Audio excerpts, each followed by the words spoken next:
বিজয়টা কিন্তু তরুণরা এনেছে।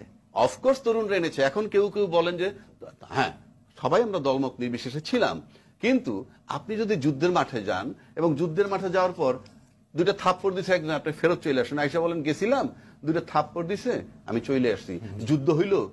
হয় নাই। আর এই ছেলেদের বেলায় পুলিশ কি বলছে স্বরাষ্ট্রমন্ত্রীকে?